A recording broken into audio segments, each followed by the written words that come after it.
बोलो जयकारा बोल मेरे श्री गुरु महाराज की जय। सभी गुरुमुख प्रेमियों से सप्रेम जय सच्चिदानंद। गुरुमुख प्रेमियों, हम विचार करें कि सत्संग जिस प्रकार अपने आप में सत्य का संग कहलाता है, सत्य असत्य की पहचान कहलाता है, झूठ और सत्य का निर्णय कर देता है, सत्य की राह पर चलाता है, वही सत्संग कहलाता है। सत्य का संग, सत्संग में उठना, सत्संग में बैठना, सत्संग में रहना, सत्संग का व्यवहार करना, सत्य सुनना, सत्य बोलना, ये सत्य की सुंदर सुंदर परिभाषा है। केवल कुछ घंटों का या कुछ मिनटों का कहीं प्रवचन होता हो और उसमें शरीक हो जाना, उसमें बैठ जाना, उसमें वक्त गंवाना, उसमें वक्त खर्च करना, केवल यही सत्संग नहीं है, बल्कि सत्संग पर पूरा अमली हो जाना, सत्संग पर निर्भर हो जाना। यूँ भी कह सकते हैं कि सत्संग का मोहताज बन के रह जाना। ये तो बड़ा अपने आप में सुंदर दृश्य हो सकता है जिसको सत्संग की मोहताजी हो, कि सत्संग के बिना कोई रह नहीं सकता। जैसे कोई पूजा पाठ के बिना नहीं रह सकता, प्रभु दर्शन के बिना नहीं रह सकता, सतगुरु मिलन के बिना नहीं रह सकता, भजन अभ्यास के बिना नहीं रहता। एक दिन नागा हो जाए नित्य कर्मों में, भक्ति भाव में। और ऐसे ही सत्संग के बिना, यानी संपूर्ण तौर पर ये आधे अधूरे 4 शब्द हैं सत्संग। अगर इसकी परिभाषा को समझते हुए कि सत्संग वास्तव में है क्या, और इस प्रकार से, इस नजरिए से अगर सत्संगी कहला पाएं, तो इससे बढ़कर कोई और सौभाग्य हमारा नहीं हो सकता। इससे बेहतर कोई जीवन नहीं हो सकता, इससे बेहतर कोई अमल नहीं हो सकता। सतगुरु के वचनों का इससे बढ़कर, इससे बेहतरीन सम्मान नहीं हो सकता। सत्संग का एक और भी हम इशारा समझे, सत्संग का विचार जानने की पूरी कोशिश करें कि सत्संग क्या है। संतों महापुरुषों के साथ बैठ करके, संतों के सत्संग में बैठ करके वर्तमान समय में हो जाना, इस पल में स्थित हो जाना, इस श्वास में स्थित हो जाना, अपने आप में स्थित हो जाना, ये सभी सत्संग की प्राथमिकता को दिल में, हृदय में बसाने की जरूरत है।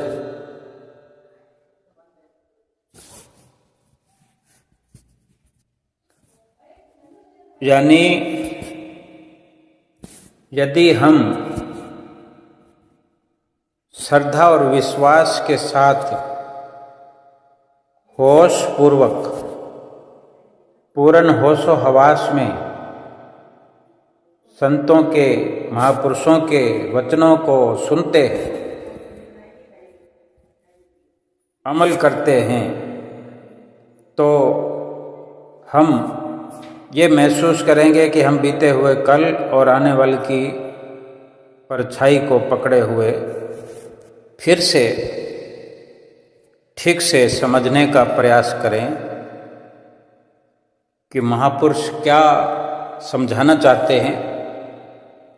कि अगर संतों महापुरुषों के जितने भी वचन हम सुनते हैं, संतों महापुरुषों की नज़दीकी में जितना समय हम बैठते हैं, जितना भी उनसे वचन सुनते हैं, जितना ज्ञान अर्जित करते हैं, तो जो उनके समझाने का असली मकसद है वो हम बड़े अच्छे से समझ पाएंगे कि उनके वचनों से ही ये सिद्ध होता है। उनके जो प्रमाणित वचन होते हैं, जो उदाहरण दे दे करके समझाते हैं, वो हम महसूस कर पाएंगे, समझ पाएंगे कि हम सत्संग के बिना अब तक, अभी से पहले, बीते हुए कल और आने वाले कल की परछाई को पकड़े हुए हैं। क्योंकि बीता हुआ कल कोई मायने नहीं रखता, आने वाला कल कभी आता नहीं, और दोनों ही परछाई के समान हुआ करते हैं। और ये तभी हम समझ पाएंगे कि सत्संग के बिना केवल हम परछाई को पकड़े हुए हैं, परछाइयों में जकड़े हुए हैं। क्योंकि वर्तमान में रहना, इस पल में जीना, इस श्वास में जीना सत्संग से ही हम सीख पाते हैं। अगली ना पिछली, ठाठा मारे विचली। ना तो आने वाले समय की खुशी के बारे में, सुख के बारे में कोई चिंतन करने वाला ना खुशी प्राप्त कर सकता है, ना सुख प्राप्त सकता है। जो आने वाले समय के लिए सोचता है ना कि 5 साल बाद में ऐसा हो जाऊंगा, 10 साल बाद ऐसा हो जाऊंगा, या कल मैं ऐसा करूंगा, कल ये हो जाएगा। क्योंकि कल कभी आता नहीं है, और कल के आने की चेष्टा में, चिंता में उसने अपना आज गंवाया है, अपने आज को छोड़ दिया है, अपने आज को मिटा दिया है। कल जो आने वाला है वो तो हमारा बन पाएगा या नहीं बन पाएगा, लेकिन आज हमारा बिगड़ गया, आज हमारा मिट गया। ऐसे ही जो बीता हुआ कल है, जो बीत गया है, उसका कोई अफसोस करता हो, कोई उसके लिए पछतावा करता हो, चिंता करता हो, उसको सुधारने की कोशिश करता हो, क्या हो गया, अब कैसे होगा, अब क्या करूं, अब क्या करूं, ये सब तो सोचता रहे, ये विचारता रहे। लेकिन आज जो वक्त हमारे हाथ में है उसको गंवा दे, उसको बिता दे, ये भी मूर्खता है। इसीलिए महापुरुष फरमाते हैं कि अगली न पिछली, ठाठा मारे विचली। कि ना तो गए हुए वक्त को वापस ला सकते हैं, ना आने वाले वक्त पर भरोसा कर सकते हैं, बल्कि जो पल, जो श्वास हम ले रहे हैं, जो श्वास चल रहा है, ये भरोसेमंद है। इतना ही केवल भरोसा हमें करना चाहिए, और इसी भरोसे को जीतने की जरूरत है। यही सत्संग है। सत्संग के अनेक मतलब हम सुना करते हैं, अनेक दृष्टांत सुना करते हैं, लेकिन सत्संग अपने आप में सत्य का संग है, सत्य का साथ है, सत्य का आविष्कार है। उसको और सत्य के विस्तार को और आगे बढ़ाते चले जाना है। सत्य का घेरा जितना बढ़ाते चले जाएं, हम सत्य का दायरा बढ़ाते चले जाएं। देखो हम कितना सत्य बोलते हैं, बोल सकते हैं, लेकिन फिर भी अनेक अनेक कमी हमारे अंदर जीवन भर रहती है, रहेगी, अंतिम श्वास तक रहेगी। इसलिए हम जितना दायरा बढ़ाते चले जाएंगे बढ़ता जाएगा, कोई इसकी लिमिट नहीं है। सत्य का व्यवहार हम अनलिमिट कर सकते हैं। सत्य की खोज हर श्वास हम करते जाएं, लेकिन अभी तो यही श्वास है हमारे पास, यही सच्चाई है, यही सत्संग है। सत्य का संग करना अभी इसी श्वास पर भरोसा करते हुए इस श्वास का सदुपयोग करना, यानी भक्ति और परमार्थ में लगाना, यही सत्संग है। यूं ही नहीं कहते हैं कि सत्संग है मान सरोवर, सुखों की खान बंदे, सत्संग में ही मिलते हैं सचमुच भगवान बंदे। ये वही पल है। अगर यही पल ही सत्संग है तो फिर यकीनन इसी पल में भगवान मिल सकते हैं, भगवान को हम प्राप्त कर सकते हैं, भगवान को देख सकते हैं। और जो हमें हर वक्त देख रहा हो, फिर उसको देखने में भी कोई ऐसी मुश्किल वाली बात भी नहीं है। यानी जो हमें देख सकता है, जो हमें पहचानता है, जो हमसे मिलना चाहता है, जो हमसे बात करना चाहता है, जो हमसे व्यवहार करना चाहता है, तो फिर हम बड़ी आसानी से उसको देख सकते हैं, उसको मिल सकते हैं, उससे बात कर सकते हैं, उससे एक हो सकते हैं।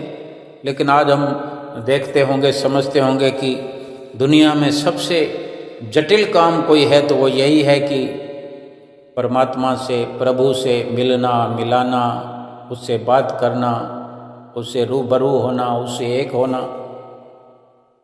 कितनी टेढ़ी खीर बना हुआ है। बड़े बड़े विद्वान, पंडित, शास्त्री, तपी, तपीश्वर, योगी, योगीश्वर, इस राज से पर्दा तब तक नहीं उठा सकते जब तक सत्संग की शरण में या सतगुरु की ओट आश्रय में, सतगुरु की रहनुमाई में अपने आप को नहीं सौंप देते। तब तक वो कल जो बीत गया और कल जो आएगा उसी में स्थित रहते हैं। और जो सतगुरु की शरण ले लेते हैं, जो सतगुरु को अपने सिर पर अनुभव करते हैं, सतगुरु की आज्ञा को शिरोधार्य करते हैं, सतगुरु के सहारे हो जाते हैं, सतगुरु की शरण में झुक जाते हैं, अपने आप को मिटा देते हैं, वही सतगुरु से सब कुछ प्राप्त कर सकते हैं और सतगुरु को ही पा लेते हैं और सतगुरु फिर परमात्मा से मिला देते हैं।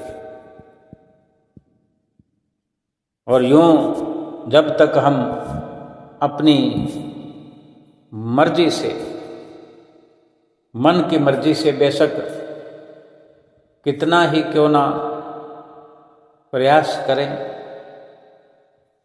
कितनी चढ़ाइयाँ चढ़ें, अपने अंदर ये भ्रम पाल लें कि मैं विद्वान हूँ, मैं पंडित हूँ, तो ये संभव नहीं हो सकता कि हम सत्संग के दायरे में हैं या हमने सत्संग को अपना लिया है या सत्य का संग हमने कर लिया है। ये मुमकिन नहीं है।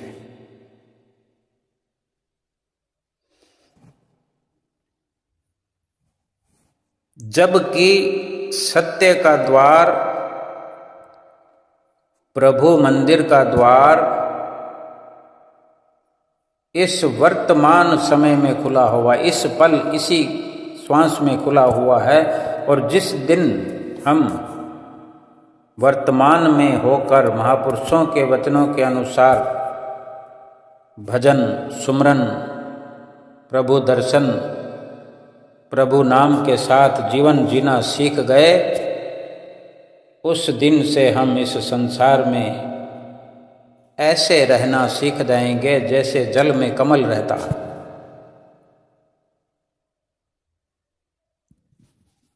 कल का भरोसा करें कि प्रभु मंदिर का द्वार अगर अभी इसी क्षण खुला हुआ है तो अगले पल भी खुला रहेगा, अगले श्वास भी खुला रहेगा, कल भी खुला रहेगा। वो सब ठीक है, लेकिन हमारे जीवन का भरोसा नहीं है ना कि इस श्वास के आगे वाले श्वास का क्या खुलासा है, क्या सच्चाई है, क्या निर्णय है कि हम इस शरीर के साथ होंगे भी कि नहीं। ये कुदरत की विडंबना कहें या इस जीव का अपना नजरिया, अपनी सोच कहें, लेकिन सतगुरु की शरण में आने वाले, सतगुरु को अपने सिर पर धारण करने वाले, जैसे कहा भी है कि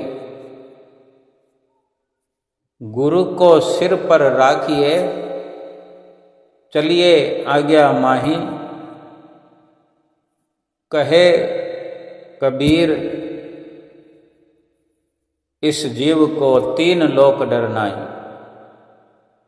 जिसने सतगुरु की आज्ञा को सिर पर धारण कर लिया है, यानी उसने अपने शीश पर सतगुरु को विराजमान कर लिया। शीश को हम अगर समझें, सतगुरु की आज्ञा धारण करना, ये शीश मतलब ये मस्तक पर बाहरी तौर पर जो मत्था है, ये मस्तक है, यहीं भीतर के स्थान पर जिसे 10वां द्वार आज्ञा चक्र कहते हैं, यहाँ जिसने सतगुरु का दीदार करने का अभ्यास किया है, कर रहे हैं, और यहीं से जो आज्ञा सतगुरु की हर वक्त अपनी किरणें बिखेरती है, जब सतगुरु की आज्ञा यहाँ से फूटती है, निकलती है, वही आज्ञा जो हम बाहरी रूप से, स्थूल रूप में जब हम सतगुरु के सामने होते हैं, संतों महापुरुषों के सामने होते हैं, जब प्रवचन सुनते हैं, सत्संग के वचन सुनते हैं, हमें जो आगाह किया जाता है, जो आज्ञा फरमाई जाती है, संतों महापुरुषों की आज्ञा हम सुनते हैं कि भजन सुमरन करना है, नित्य नियम करना है, हम कानों से श्रवण करते हैं। लेकिन जब उसी को अमल में लाने के लिए जब हम सुमरन भजन अभ्यास में बैठते हैं, तो यहीं से मस्तक पर जो सतगुरु का ध्यान हम धारण करते हैं, तो वही आज्ञा फिर से आज्ञा की किरणें फूटती हैं, हमें आगाह किया जाता है। ये भीतर हमारे लिए सचखंड से ये फरमान जारी होता है, और इस आज्ञा को स्वीकार्य करते हुए अगर हम 2 घंटे भजन अभ्यास करते हैं, 5 नियमों की पालना करते हैं, तो फिर ये सिद्ध हो जाता है कि गुरु को सिर पर राखिए, चलिए आज्ञा माही, कहे कबीर इस जीव को 3 लोक डर नाही। इस संसार में तो हमारी 4 कदम भी कोई गारंटी नहीं लेता। जो कोई कह भी देते हैं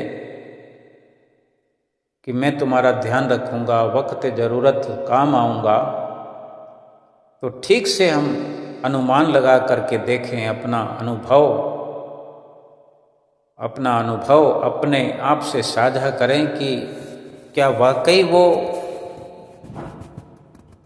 हमारी हिफाजत कर सकता है।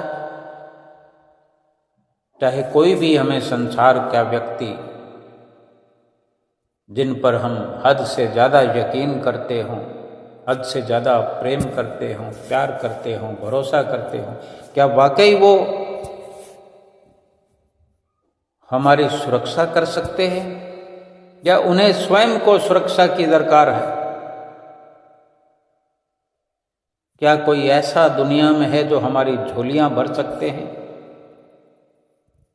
या कि अनुभव करके हम महसूस करेंगे कि वो स्वयं भिखारी है, लालची है, असुरक्षित है, डरा हुआ सहमा हुआ है, सत्संगत के दायरे से बाहर है। हमारी कैसे रक्षा करेगा, कैसे सुरक्षा करेगा हमारी? जो इस लोक का जीवन नहीं बचा सकता हमारा, थोड़ी देर के लिए गारंटी यकीनन नहीं ले सकता, सुरक्षा यकीनन नहीं कर सकता, क्योंकि वो स्वयं असुरक्षित है। जो स्वयं असुरक्षित हो वो भला हमारी सुरक्षा कैसे कर सकता है?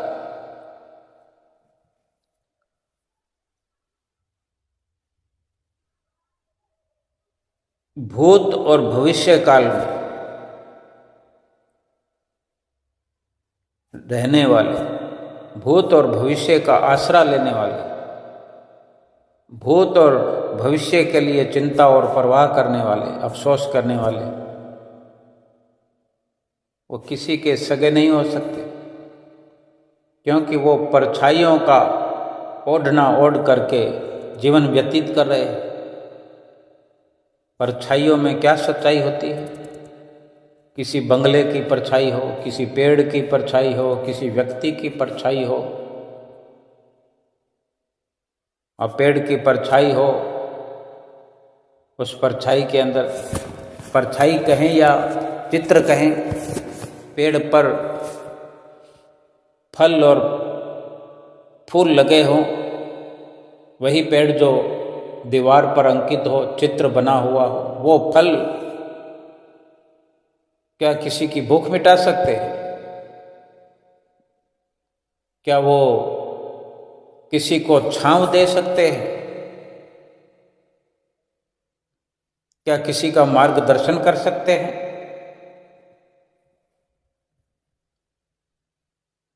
किसी भी प्रकार से उनसे उम्मीद नहीं की जा सकती। उनसे उम्मीद करना अपने आप को धोखे में रखना है। सत्संग का जिसने मीनिंग समझ लिया, जिस दिन हम वर्तमान में होकर महापुरुषों के वचनों के अनुसार भजन भक्ति किया करेंगे, नित्य नेम किया करेंगे, केवल वर्तमान को ही हम अपने जिंदा रखेंगे। वर्तमान ही जिंदा है, जो कुछ है वर्तमान ही है। लेकिन हम ये समझ जाएं कि बस यही पल है, बस यही एक श्वास है, बस यही श्वास और ये श्वास भजन सुमरन में लगता हुआ ही केवल हमारा जीवन है, बाकी तो परछावां है, परछाई है। जिंदगी का सीधा सीधा मकसद समझ लेना और उस पर चल पड़ना, उस पर अमल कर लेना। ये जो वर्तमान पल है, ये जो श्वास है जिसमें हम सुन रहे हैं, जिसमें हम बोल रहे हैं, सुना वही जो सुनाया जा रहा है। इस पल में, इस घड़ी में, इस श्वास में जो घटित हो रहा है और हम अनुभव कर पा रहे हैं कि बस ये आखिरी श्वास है। इससे फिर अनेक अनेक प्रकार से हमें जागृति मिलती है। अगर इतना अनुभव करना हम सीख जाएं कि बस यही श्वास ही हमारा अपना है, और वो भी तभी जब ये श्वास सुमरन में लगता है, भक्ति में लगता है, भगवान की याद में लगता है, तो सोचो फिर संसार से तो हमारी उम्मीद ही नहीं है, दूर दूर तक संसार की मनोकामना नहीं है। आने वाले समय के लिए हमारी कोई योजना नहीं है, कोई प्लान नहीं है, कुछ सोचना सोचाना नहीं है, कोई चिंता नहीं है, कोई फिक्र नहीं है, क्योंकि ये श्वास आखिरी है। इतना समझ लेने भर से ही सारे दुख, सारे मुसीबतें समाप्त हो जाते हैं, क्योंकि सारी मुसीबत और सारे दुख जड़, सारे दुखों की जड़, सारे फसादों की जड़ यही है कि बीते हुए समय को और आने वाले समय को मद्देनजर रखते हुए हम जीवन व्यतीत करते हैं, और जो श्वास चल रहा है इसको कभी महत्व नहीं देते, और कभी ना कभी ये श्वास जो है आखिरी हो जाता है। पिछले बीते हुए समय का भी पछतावा धरा रह जाता है, और आने वाली जो घड़ियां हैं, आने वाला समय है, उसकी खुशियां भी धरी रह जाती है। और जो इस पल में खुशियां प्राप्त कर लेता है उसका जीवन सुरखरू हो जाता है। ना अगली ना पिछली, ठाठा मारे विचली, यानी आनंद और खुशी की लहरें तो ये बीच की अवस्था है, वर्तमान अवस्था, वर्तमान पल। और ये जब सीख जाएं हम, तो तभी से हम संसार में ऐसे रह पाएंगे।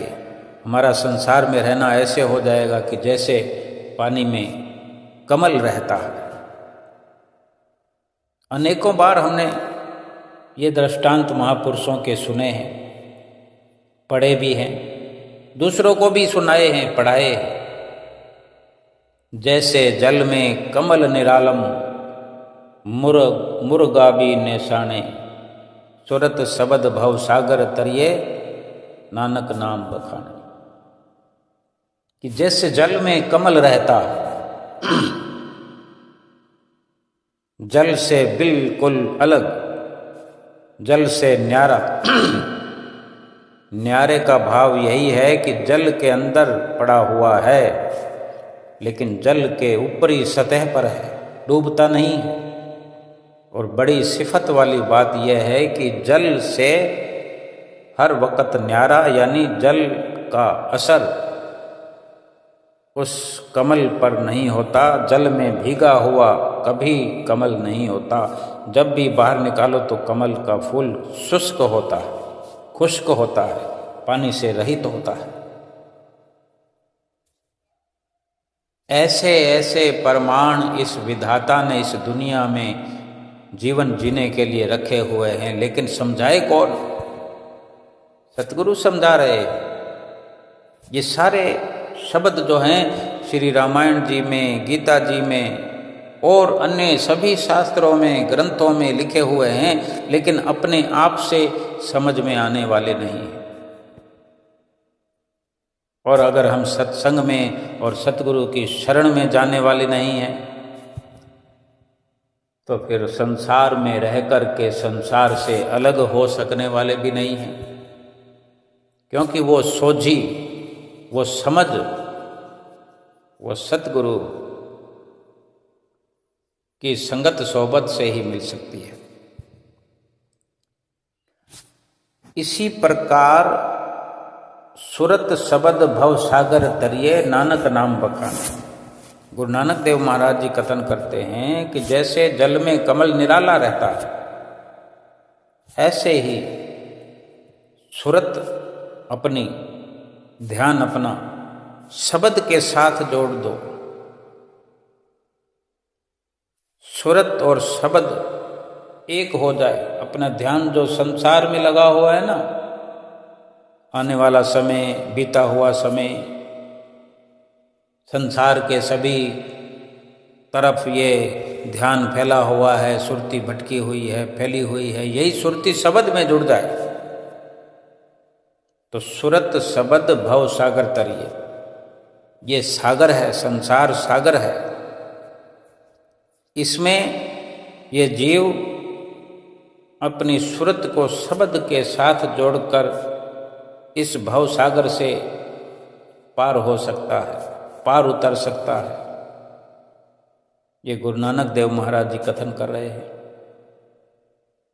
और इसलिए हम सभी गुरुमुख जन, भक्त जन, सेवक जन श्री सतगुरुदेव महाराज जी के पावन पवित्र वचनों पर अमल करें तो ऐसे ही करें, सत्संग करें तो ऐसे करें। सत्संग अपनी भावनाओं में स्थित करें और अपनी भावनाएं सत्संग में स्थित रखें। कितने अवसर मिलते हैं। सतगुरु से जब से हमारी मुलाकात हुई है, सतगुरु से जब से हमारा संजोग बना है,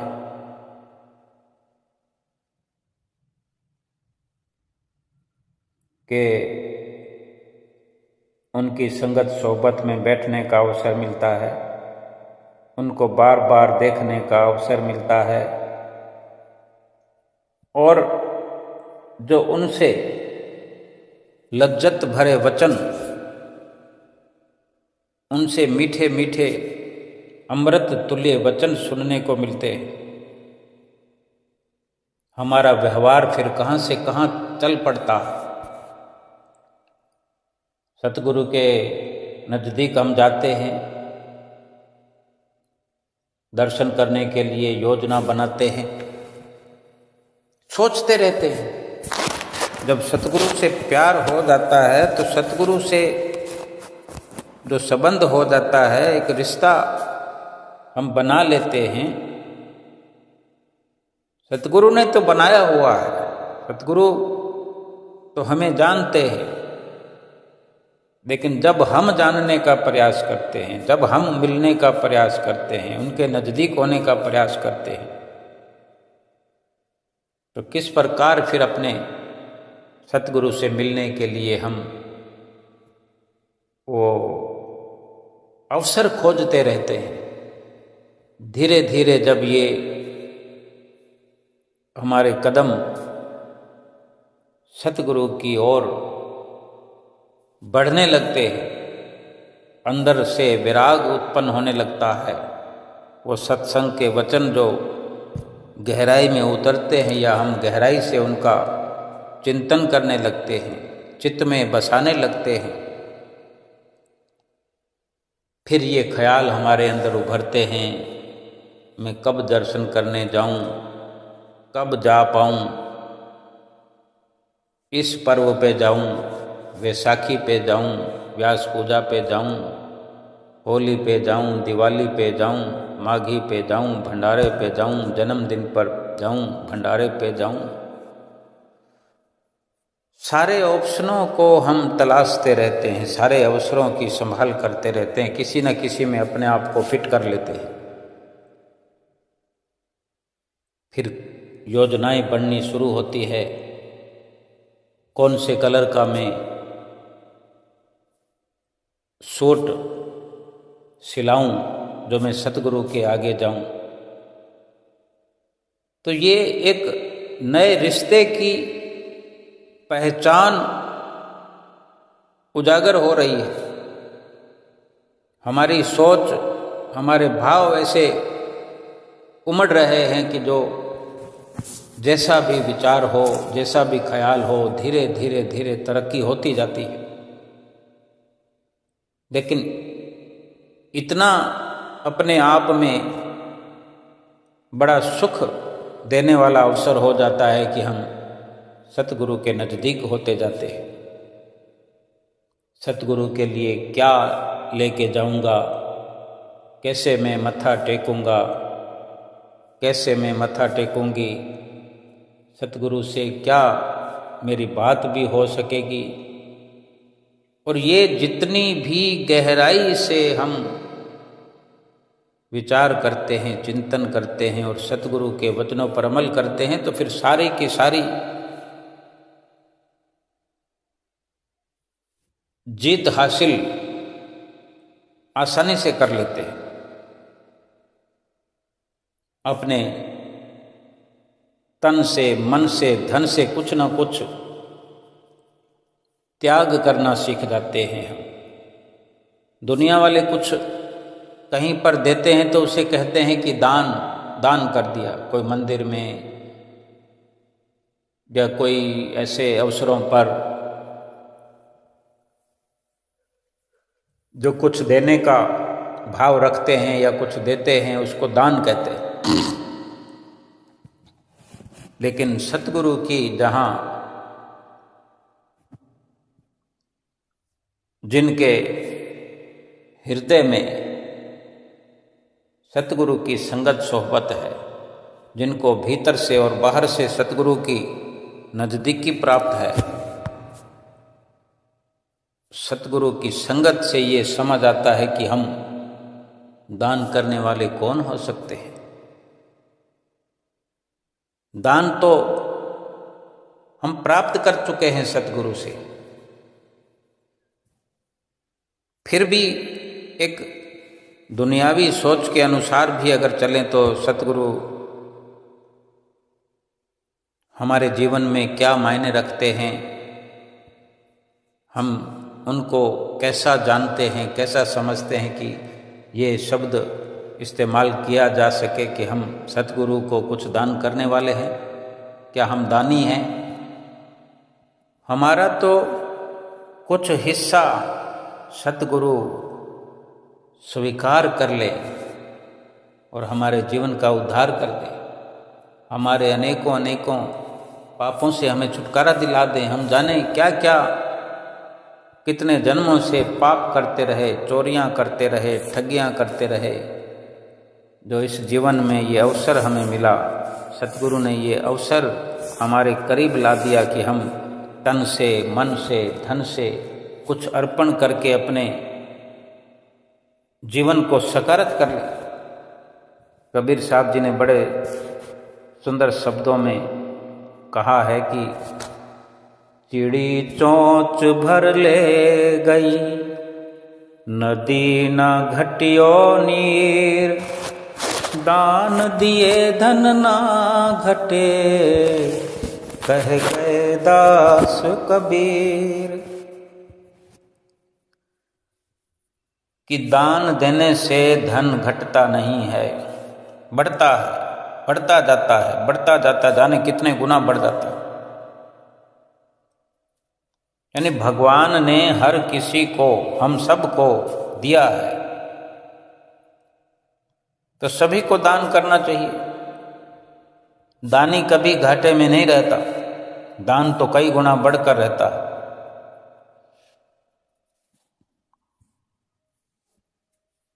एक सत्य कथा का सुंदर वर्णन है कि एक बार एक सज्जन नगर के बाजार से ज्वार खरीद करके ला रहा था। रास्ते में एक भिखारी मिल गया। भिखारी ने हाथ फैला दिया, बाबूजी कुछ देते जाओ। तो उस सज्जन पुरुष ने उस ज्वार में से एक दाना उठाकर भिखारी के हाथ पर रख दिया। एक दाना।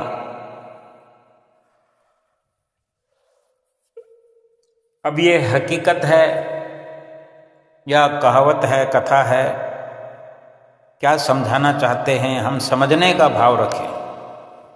भिखारी ने वो दाना अपने हाथ पर रखा हुआ स्वीकार किया और शुभ कामना व्यक्त करते हुए कहा अच्छा बाबूजी, भगवान आपको खूब दे। आजकल तो देखें, कोई मांगने वाला भिखारी अगर मिल जाए, उसको 10 का नोट दो तो कहता है कि 10 से क्या होगा, थोड़ा भोजन करा दो, कोई कपड़ा दिला दो,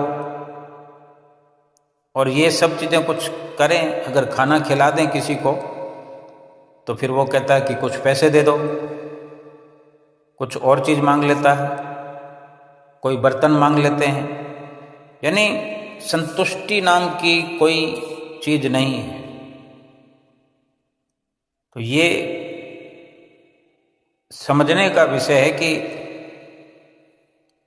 कि जितना मिल जाए संतुष्ट हर किसी को होना है। कि भिखारी तो सारी दुनिया, हम भी भिखारी ही हैं। हम किसी को अगर कुछ दे भी देवें तो हम कोई दानी ना बन पाए, दानी बनने की भूल ना करें। और फिर सतगुरु के आगे अगर हम कुछ भेंट लेकर जाएं तो फिर कैसे विचार कर सकते हैं कि हम दान कर रहे हैं, शोभा नहीं देता।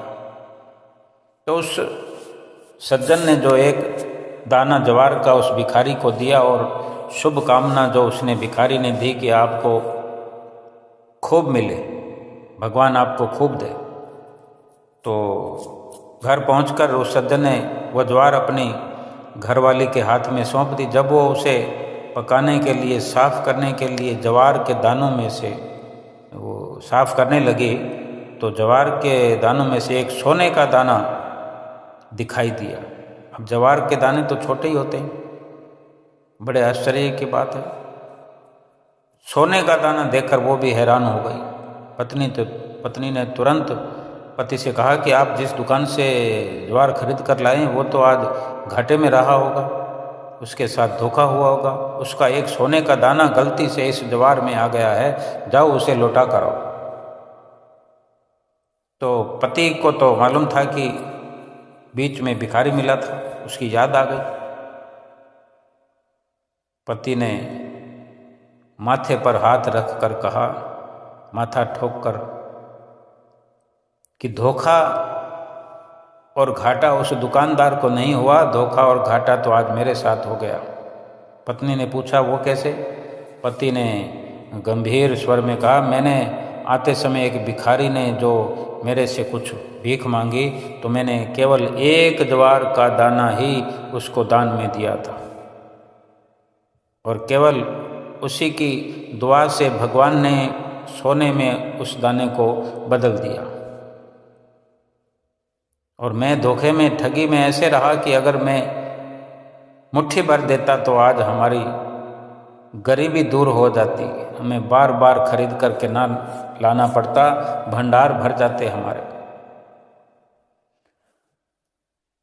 जब दान देने का शुभ अवसर मिले जीवन में तो खोल करके उदारता पूर्वक करना चाहिए। दान देकर जो सुख की अनुभूति होती है उसका वर्णन शब्दों में नहीं किया जा सकता। अब हमारा गुरुमुख प्रेमियों का जो मिशन है भक्ति और परमार्थ का, इस जीवन की अति उत्तम लक्ष्यता को पाने का,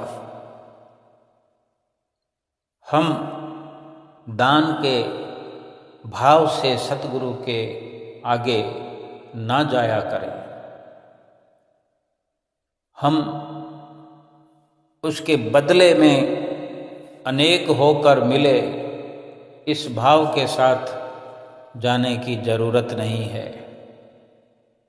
क्योंकि हम अनेकों का ले करके आए हैं, अनेकों का खा करके आए हैं, अनेकों के साथ धोखे और ठगियां करके आए हैं।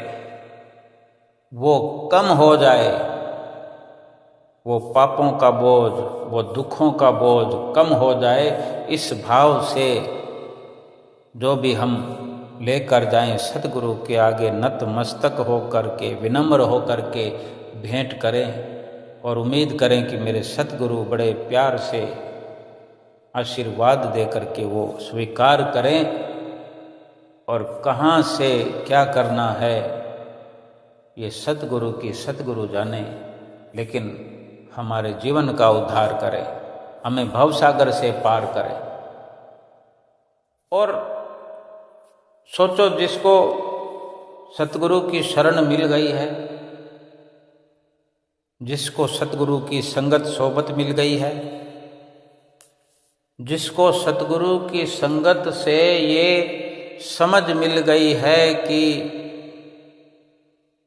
हमारे जीवन का जो यही श्वास है, यही पल है, वो इतना कीमती है कि सारा जीवन, इतने वर्षों का जीवन भी इस पल के आगे बहुत छोटा है, क्योंकि हमारा ये पल नाम और भजन अभ्यास में लग रहा है।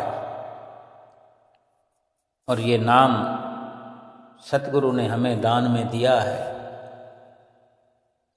कि एक श्वास के अंदर हम इतनी बड़ी कमाई कर सकते हैं, इतना लाभ उठा सकते हैं, जन्म मरण का चक्कर मिटा सकते हैं। भला फिर हम कुछ और बदले में मिल जाए, ये संसारिक वस्तुएं, सोना चांदी मिल जाए, हीरे मोती मिल जाए, ये तो नरकों में पहुंचाने वाले हैं। इनकी चाहना करना भी नरकों के नज़दीक पहुंचने का एहसास दिलाती है। भला जिसको सतगुरु मिल जाए, क्या उसको किसी और वस्तु की दरकार हो सकती है? जिसको सत असत का भेद समझ में आ जाए, उसे क्या कोई और इन झूठी वस्तुओं की तलब हो सकती है, जो सरासर दुख देने वाले हैं, गिरावट में इस जीव को पहुंचाने वाले हैं। संसार के सभी छोटे बड़े सामान, संसार की कीमती से कीमती वस्तु भी झूठी है। तो क्या झूठी वस्तुएं पाकर के हमने सतगुरु से दूरियां बढ़ाकर, यानी परमात्मा से अपनी दूरी को बढ़ाना है, या कि अपनी नज़दीकी पैदा करनी है परमात्मा से, सतगुरु से नज़दीक होना है, परमात्मा से एक होना है? ये सत और असत का ज्ञान यही हमें महसूस कराता है। सतगुरु की चरण शरण प्राप्त करके सतगुरु की संगत का यही सबसे बड़ा लाभ है कि जो कुछ संसार का जितना भी मिला हुआ है, जैसे तैसे करके भी जीवन व्यतीत हो जाए, लेकिन अगर हमारा हर श्वास, हमारा वर्तमान, हमारी चित्तवृत्तियाँ, हमारी सुरत शब्द से जुड़कर श्वास दर श्वास भजन अभ्यास में लगी हुई जीवन का हर पल सुहेला हो रहा है, जीवन हर पल सत्य की ओर बढ़ता हुआ, सत्य पर विजय प्राप्त करता हुआ ये जीव सत्य की राह पर चलता हुआ,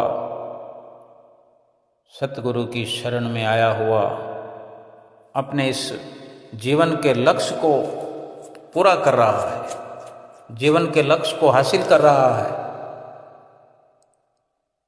वरना इस दुनिया में क्या लाखों करोड़ों वालों की कमी नहीं है? जब देखो और प्राप्त करने की होड़ में लगे हुए हैं। झूठा धन तो झूठा है, भंडार भरे पड़े हुए हों, बैंक बैलेंस लदा पड़ा हुआ हो, रखने की जगह ना हो, अधिक धन वाले धन को छुपाते फिरते हैं, सोने चांदी वाले सोने चांदी की चिंता में ही जीवन व्यतीत कर देते हैं, सुख का कोई श्वास नहीं ले पाते। और सतगुरु की शरण में आने पर ये समझ मिलती है, ये ज्ञान मिलता है कि जैसे तैसे भी अगर जीवन व्यतीत हो जाए भजन सुमरण में लग करके, सुमरण की घड़ियों में ये श्वास खर्च हो जाएं, सतगुरु की प्रसन्नता प्राप्त करने का पूर्ण अवसर प्राप्त हो जाए, सतगुरु से हर पल आशीर्वाद मिलता रहे, ऐसे जीवन को क्या नाम दिया जा सकता है कि फिर जीवन सफल ही हो जाए, ये आत्मा परमात्मा से मिल जाए, फिर कुछ भी बाकी नहीं रहेगा, सब कुछ पा लिया उस परमेश्वर को पाके, और ऐसी खुशी हर पल मन में रहे, सतगुरु का प्यार मन में बसा रहे और सतगुरु की प्रसन्नता पाते हुए अपना लोक परलोक सुहेला करे। बोलो जयकारा बोल मेरे श्री गुरु महाराज की जय।